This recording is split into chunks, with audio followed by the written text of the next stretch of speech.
What's going on, guys? Welcome into another edition of the Ask Tony Show. I'm so excited about today's guest. He is somebody that is doing something to change the world, and I am completely in love with his project. We'll get a little bit more into why, but we have Anthony Hemmert here in studio. Anthony, thank you so much for being here. Thank you for having me in. I'm excited to be here. 100%. So we have Anthony and we have Emily off camera, guys, off camera. But you guys run something called the Marcovia Project. Correct. Tell us a little bit about your organization, what you guys do, where it came from. Sure. Tell us a little bit. So let me start by saying that my wife, Emily, served a mission for the Church of Jesus Christ of Latter-day Saints in Honduras about 10 years ago. And at the time, she felt really, really compelled, really convicted to do something, to help, to be more. Fast forward to today, what we have now is an organization that's helping to lift people out of poverty, that's helping to change people's lives. I think it's funny that you said we're changing the world. I believe we are, but that's not our focus. Our focus is to change one person's world, to change one person's life, that in so doing we're helping few, and by doing that we're helping many, we're helping the world, right? So our focus really is on individuals and families, really is on this one community, and the organization is called the Marcovia Project because the city where we're helping, the village, the community there, is called Marcovia, Honduras. So it has its origins in my wife serving a mission there. Fast forward to, we saw a need. We felt like we needed to do something. A lot of our organization, a lot of our mind frame, a lot of what we do is centered on the mantra that if you have the ability to help someone, then you also have the responsibility to help someone. And we felt that we should do something, do anything. No, we can't change all of Honduras. No, we can't change all of Central America or South America or the world. But there were a few people that really needed help. So let me walk you through kind of how this all organically grew. Emily served there. She served with a woman named Nellie. Nellie is from El Salvador. She, awesome companionship. She ends up marrying a man from Honduras, so now they're growing a family. They're building a family together. We stayed in touch. We became friends with these people.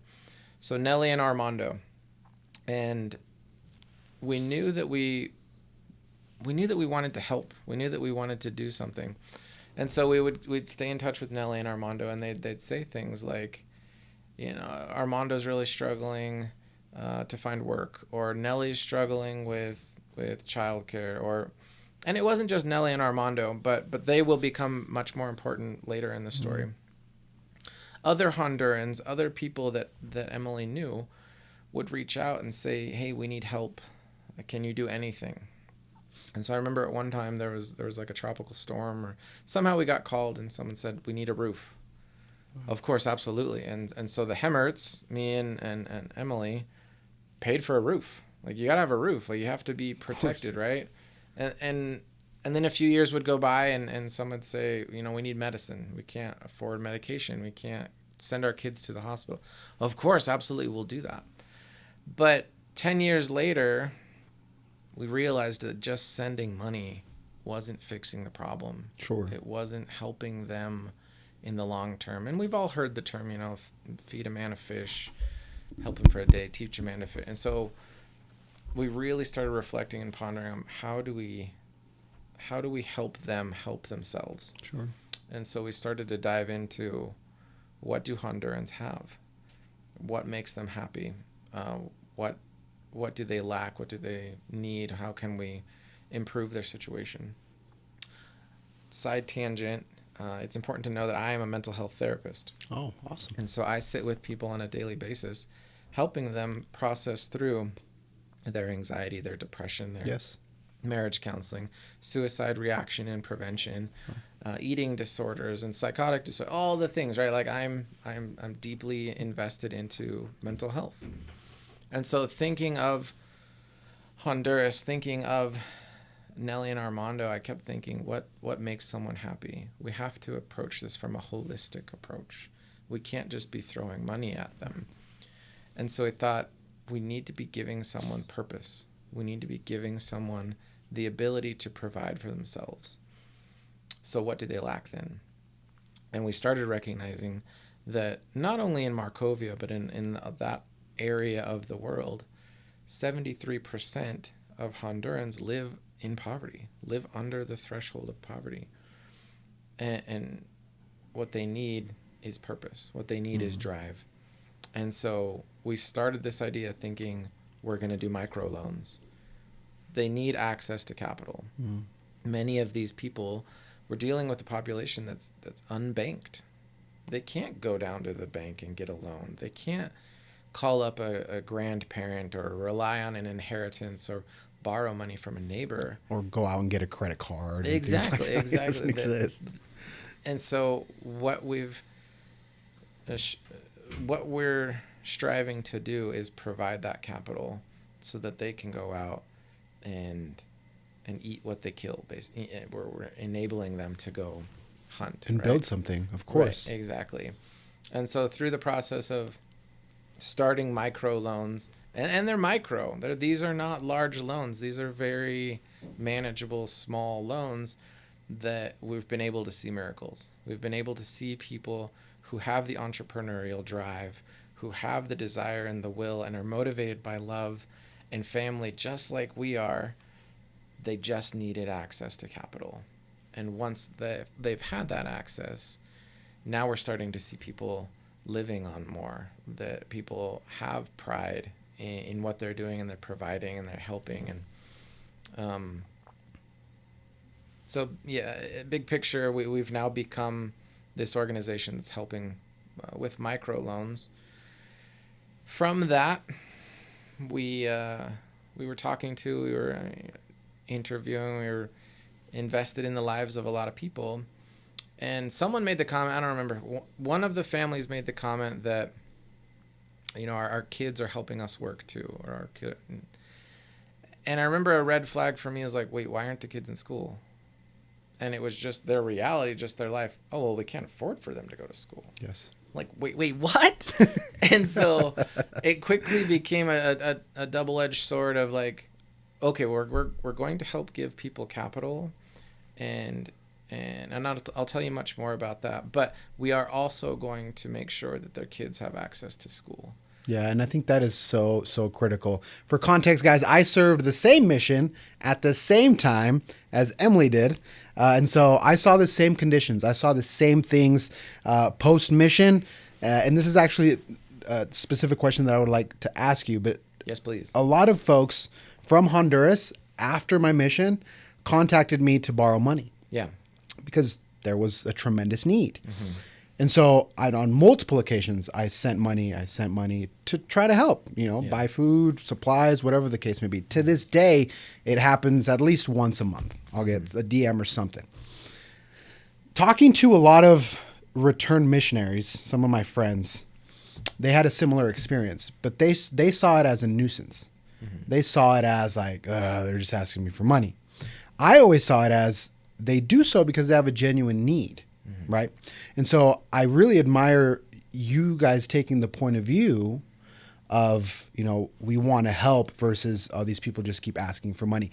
Does that come natural to you, or is that something that had to kind of grow over time? I believe that one of the best decisions I ever made was to ask Emily to marry me. And she brings that to our marriage. Yeah. I think her compassion, I think her foresight of absolutely we're going to help with acute care. Someone needs a roof right now. Of course we're going to do that. But what happens the next tropical storm? And so she had the foresight of thinking that we have to do something more. We have to build something. We have to enable them to help themselves. Yeah. And so when you talk about these micro loans, yep. What amounts are we talking about? Sure. What are they financing? Mm-hmm. Talk to us a little bit about that structure. So to answer that question, let me first tell you that a critical element, a critical part of all of this, the the secret weapon is Armando, Nelly's husband, Armando. Okay. Who also served a mission. He needed to be our screen. He needed to be our guy on the ground, because for all of my wife's compassion and for all of my willingness and readiness and let's do this, let's help, we weren't in Honduras. We didn't have eyes on the people. We couldn't see who is asking for help and who is asking for a handout, Sure. right? And so we very quickly recognized Armando needs to be our director of operations. And so Armando's job, and we pay him a monthly salary. We figured out what the Hemmerts can do is we're going to pay Armando's salary for a year. And we're also going to fund 12 loans. His job is to find us 12 loans. To place them. Exactly. And so what he did is he went out and started finding people who had that drive, who had that motivation, who were just lacking capital. So then to answer your question, our average loan size right now is $340. With that money, we've helped we've helped a woman who began cooking food within her home to take that outside and sell. She's now selling, she's marketing the food she's already cooking. Yeah.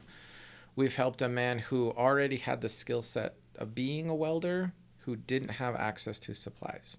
So he now has welding rods. He now has steel. He was able and is continuing to use that inventory of supplies to then further his business, to then grow and develop. We've helped a family. It's a little bit of a weird concept, but what they did is they opened a pulperia, a convenience store within their home to start selling products out of their home. What that does, it's not just him being entrepreneurial, but as you are very familiar with, these pulperias, these convenience stores, they are the people's grocery store. Yes, 100%. We used them all the time. People buy groceries daily. Daily. They do not store food in their home because they can't. And so helping this family and this man to not only open and have the inventory he needed, but to have a freezer, to have a fridge, is servicing 80 homes, 80 families in his community that now have access to things like milk and butter and chicken. So those type of things are the things that our borrowers are doing with the money. And it's so inspiring to see that amount of impact that can be had with $350. Yeah. I mean, we're talking about life-changing circumstances for a lot of folks. And I think that's where I love your project so much, because when we talk about nonprofits, donations, charity, in many cases we could feel that we need to donate large amounts of money. Right. Otherwise it's just not going to make a dent. It's not enough. Right. But in this case, you guys can see substantial change. I mean, you're talking about an entire neighborhood. I know what you're talking about. Entire blocks where now, they can send their kids to get eggs with very, very small amounts of investment. Yep. Right. And so talk to me a little bit about how this project, interacting with Armando, training him, learning these stories, how has that impacted your personal life? I think so personally, I feel it's very hard for me to spend a whole lot of money knowing how much good it could do in Honduras. Okay, so now you have that context. It's However, that being said, I think well before the Marcovia Project and well before we showed up in Honduras, people were happy. People had quality of life. They knew that family and love was everything. And so seeing that and seeing that they still have happiness, they still have family and love, yet now they have food. And now their kids can go to school. And a lot of things that I took for granted, yes, I knew these people were happy, but I didn't realize how much they suffered. And I didn't know that very few of my dollars could take that suffering away from them. And it really is very few. I think right now in the social media world, we hear a lot about people living on a penny a day and living on $1 a day. And I think it was an impactful moment in my life when I realized, wait, we could double someone's income by giving them a penny? That's insane. And it's important to know that a lot of Honduras, most of our recipients, they live on $10 a day. Wow. Before we started helping. Sure. After we started helping, their daily income increased to $15 a day. It's a 50% increase. That's Which tremendous. is huge. Tremendous. If I got a 50% increase at work, it'd be crazy. We'd go on a cruise. Yeah. It'd be insane. And so to see that few of my dollars can make huge life in impacting changes in their life makes it worth it. 100%. And I love the other factor of helping children go to school. So I want to kind of dive into that a little bit, because I feel like that is one of the main issues when you talk about countries like Honduras, like Mexico. People live in poverty, so their kids, you got to eat, right? So education takes a back seat. Yeah. Either you can't buy supplies, or maybe the school's too far away, or you can't afford public transportation, whatever the case may be, or even tuition. And so there's a lot of situations where kids just don't go to school for lack of resources. Right. But if the children aren't being educated, then the circle just perpetuates itself. Yep. You know what I mean? Like, it's not going to get better because there's no education in place. And so talk to us a little bit about that portion of sending children to school. So we were very we didn't go into this planning to send kids to school. However, when the need came up, it became very apparent we have to help here. We're talking to loan recipients. We wanted to get to know them. We wanted to be invested in their lives and know the details. And when they casually drop things like, oh yeah, then they don't go to school. Well, why? There's a rule in Honduras that to go to public school, you have to have a uniform, which includes these, shoes. You have to have the materials. The schools there are not supplied. And so if you're going to take notes, if you're going to have your own practice, arithmetic, you've got to have all of your own supplies. Yeah. And so very quickly we thought, okay, well, this is not something that this is outside of the world of microloans. Sure. This is outside the world of like just pull your bootstraps up and we're going to help. This is now people who are suffering unnecessarily. And so we then approached our community and our audience and said, can we please just get donations? We just want to make this problem go away. And people have showed up and miracles have happened where, yes, absolutely. And so to date, we've helped quite a few kids, but I think it's important to hear some of their stories. Of course. The first girl I'll tell you about, her name is Mei Lin. She's 8 and has never been to school, ever. And to give you context, I have an 8-year-old who's in 3rd grade, and I'm super proud of him. And he knows arithmetic, he can read, and he knows reading and writing, yeah. and we're reading books together. And she's never been in a public school situation, does not know how to read or write. And so once we got once we had the donations to send her to school, we heard about the problem, and within 48 hours, we had a donation. Armando went and bought all of the supplies. Her uniform was made. She was at school. Armando went and advocated for her. Hey, we recognize this is an 8-year-old who can't read or write, does not know her alphabet. And the teachers were on board. We'll help her. We'll meet her where she's at. And all of that happened because she had the supplies. I think it's going to be life-changing for her. 100%. In Honduras, it's also important to mention that a lot of little boys are prioritized over little girls. So if I have a family of 6 and I can only afford one to go to school, call it family honor, call it an archaic system that needs to change, but I'm going to send the boy because he carries my name. And the girl, well, she needs to stay home. She needs to learn how to be a mom. I see. And so what we've been able to do is not only say, we're absolutely sending your boys to school. Here's the supplies. But you know what? Those little girls are going to go too. Yeah. And they've gotten to go and pick out uniforms and shoes and backpacks. And you can see how happy they are and how gleeful they are. Like, wait, what? Like, this isn't a man's world. This is So everybody gets to go learn. Yeah. It's been life-changing. Another little boy, Raphael and his brother woke up one morning, were hungry, went to knock mangoes out of a tree. So they're using a stick, knocking mangoes out of a tree. They accidentally hit a power line, and both boys are electrocuted. Ugh. One of the Raphael's brother loses both arms. Raphael loses an arm, but still has one functioning arm and hand. To be in Honduras is enough. To be in Honduras and disabled. Can't imagine. He knew that he was never going to be anything, to do anything.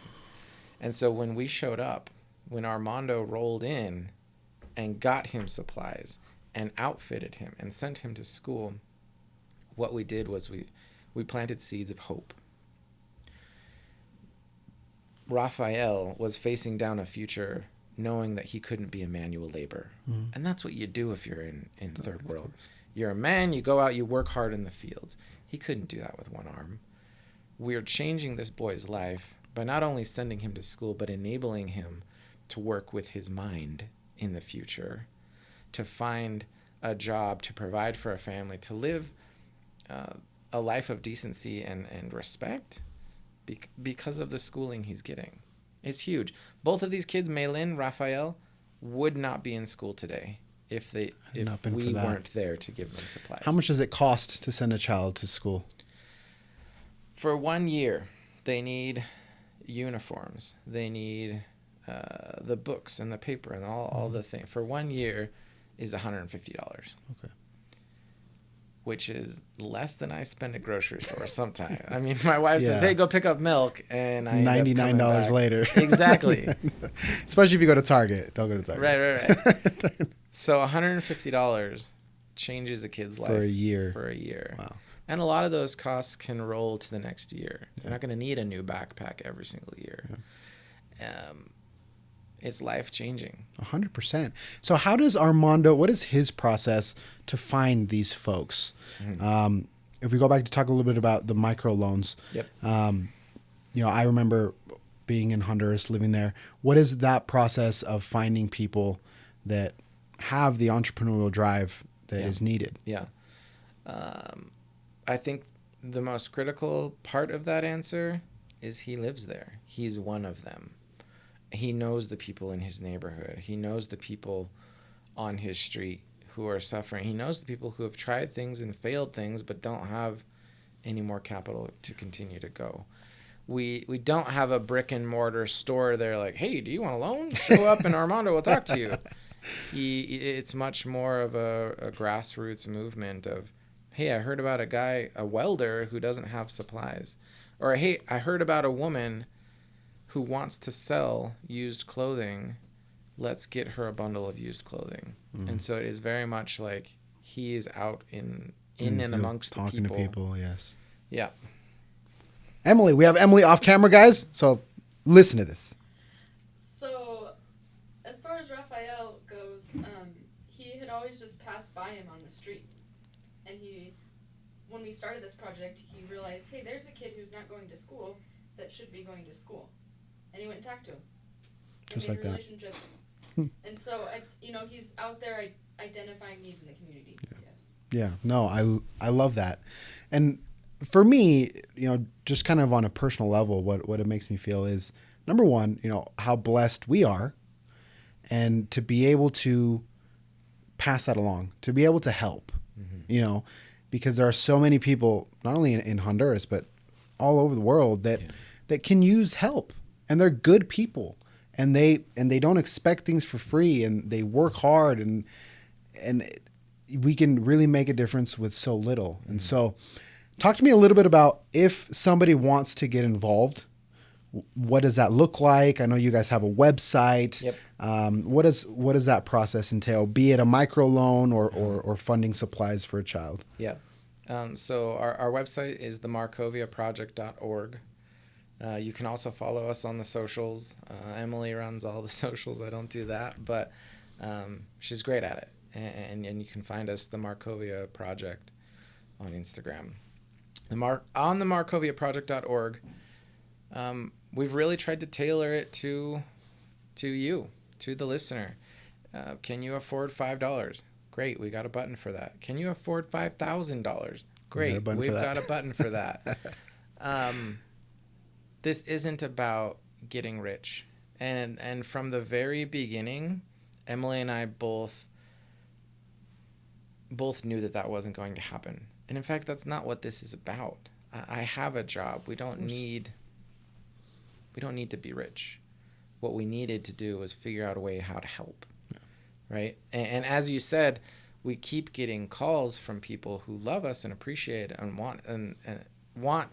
need help. Yeah. We're trying to figure out a way to help them and to help them help themselves.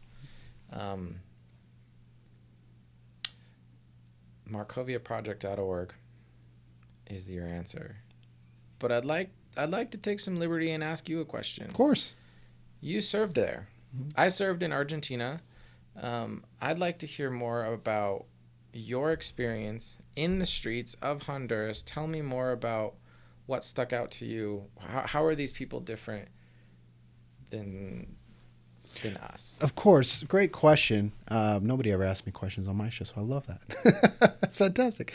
One of the things that I really learned that I brought back home, and you said this earlier, it was that people are still happy despite the conditions. Mm-hmm. We had lessons in homes that were made of cardboard. I mean, people can't shower. I mean, it's just, they just don't have it, right? Mm-hmm. But they still had a smile on their face. The ones that accepted our message would come to church with a smile on their face. They didn't have the fancy clothing, but they'd come to church and they had a smile on their face. Mm-hmm. And they would come to the activities and we would go talk to them and pick them up and they would have a smile on their face. And they loved their kids and they loved their wives and they loved their husbands with very little, with a lot of limitation. And so that is probably the thing that has changed my life the most, outside of obviously just the religious ecclesiastical portion Sure. of it, but just from a life experience standpoint, is I try really hard not to complain. Yeah. I try very hard not to complain. I dislike complainers because I feel like we forget how blessed we are, how fortunate we are, how, just to be born where we were born, or, know the people that we know, or have the spouses that we have, or the family members. Yeah. I think that is tremendous blessings that we absolutely take for granted. And there are other folks who had no control over where they were born, right, or their material circumstances, and they're still happy. And we're here sitting, driving $50,000 cars, right, depressed and angry and sad. And, we go to Starbucks to drink $9 coffee to be sad. Right. You know what I mean? I love what you're saying. Let me extrapolate it further. Mm-hmm. If I understand you correctly, when you went to Honduras, the thing that you prized the most wasn't your Honduran jersey that you brought home. It wasn't a hand-carved box. No. What you brought home with you, what changed your life and made you into the man you are today, was a human connection. Of course, 100%. And that's 100% what we knew we had to do at the Marcovia Project. Yeah. This isn't about giving money. This is about building human connections. And through giving, through donating, through reaching out and seeing these people and changing, what I can give the listener, what I can give the audience here, is a human connection. You're going to see a child's life changed. You're going to see a father who now has self-worth and value as a father because he's providing and protecting. You're going to see a single mother who doesn't feel so hopeless, who doesn't feel so lost and out of control. She knows that somewhere in a strange land with strange people, there's someone who loves me. Yeah, there's someone who wants huge. More for me. Of course. So you come to the Marcovia Project because you want a human connection. Yeah. And from a holistic perspective, that human connection is going to change people more than me giving them money. We knew that giving money wasn't working. Mm-hmm.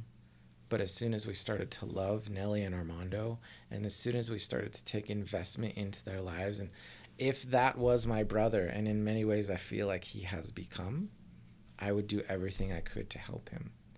And in that regard, all of our loan recipients, they go to classes to learn how to run a business. That's key. They're involved in each other's life, and they meet together, and they're learning business practices and principles. They're helping hold each other accountable in the same way that I call my brothers and sisters every week. It's like a Sunday thing. They are now invested in each other's lives. We'll all raise up and we'll all do this together. We've got Armando, who's on the ground and seeing people, and walked by the street and saw that little boy who doesn't have an arm and made a human connection. And to have that awareness. Exactly. It's just having that awareness, because even here in our own communities, we can walk by people every day that absolutely need help. One of the things that really stood out to me as I was going through your website was that there's a face to every donation.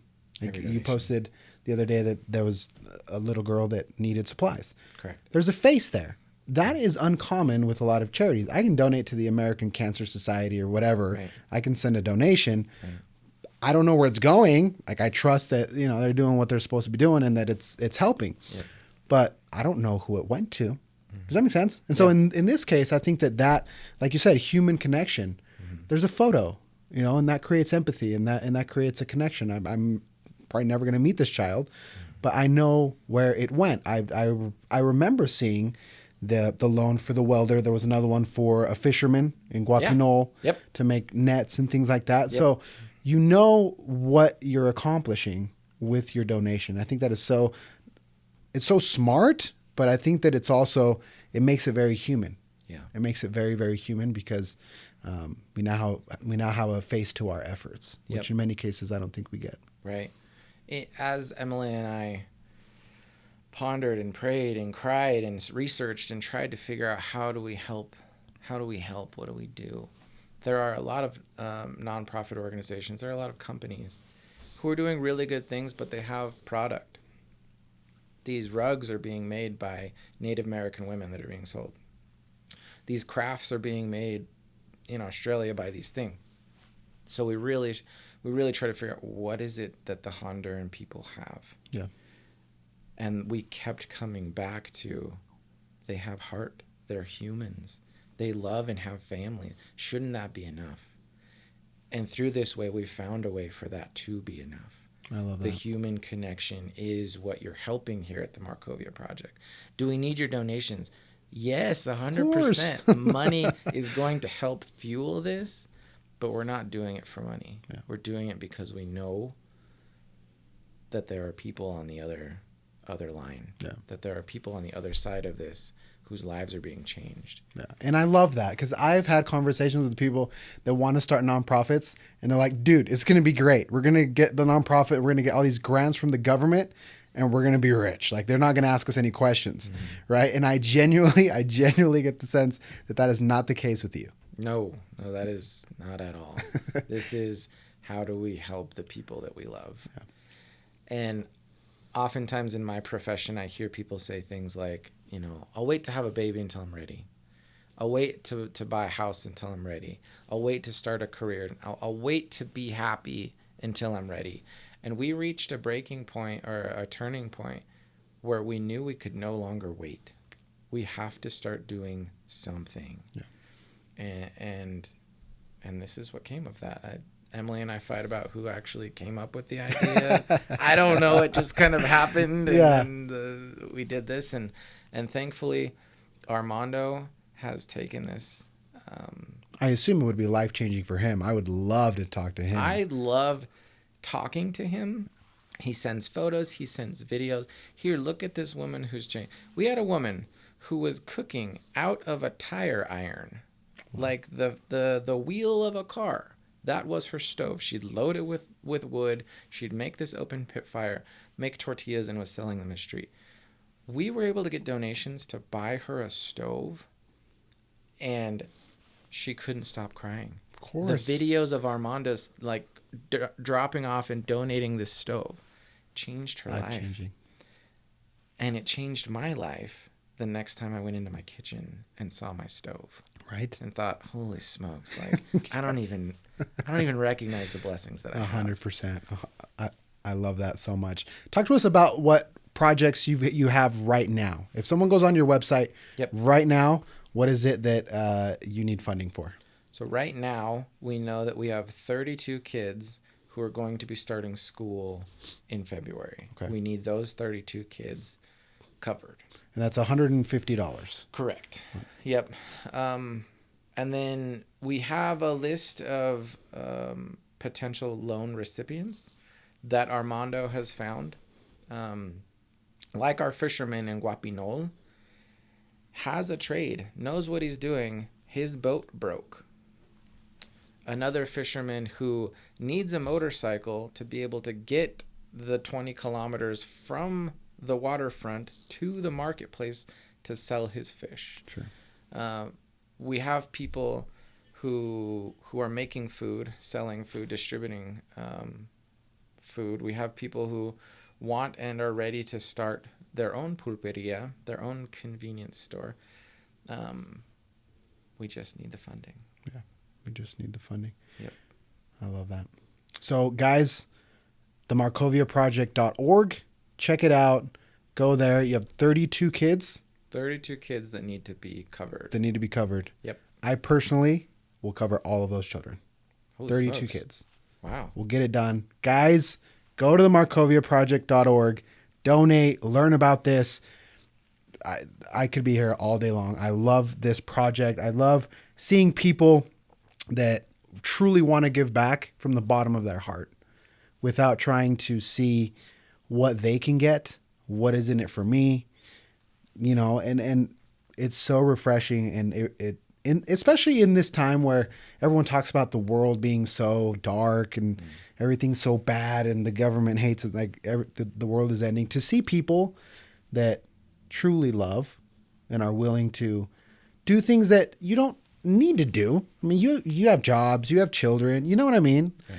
But you see a need and you say, I can try to fill that in some capacity, I think is absolutely tremendous. Thank you. Thank you so much for not only your generosity, but giving us a platform, giving us a microphone to speak into and to try and get our voice heard. And because really I believe that this is a movement of lots of little actions. Yeah. This is a movement that we need people, and to help other people, I need just as many people here willing to help. Of course. So thank you so much for leading off and being an example of that. Yeah. And being a voice of compassion and reason and being socially aware. Yeah, I love that. I think that is what we need. We need more people like you guys that are willing to come sit in front of a mic and a camera for 45 minutes and say, hey, what can we do? How can we make this world better? Just one person, one child at a time. So thank you so much for being here. I appreciate you. And I look forward to cooperating with you in any way that we can. Thank you. It's an honor. With that being said, guys, this has been another episode of the Ask Tony Show. Till next time.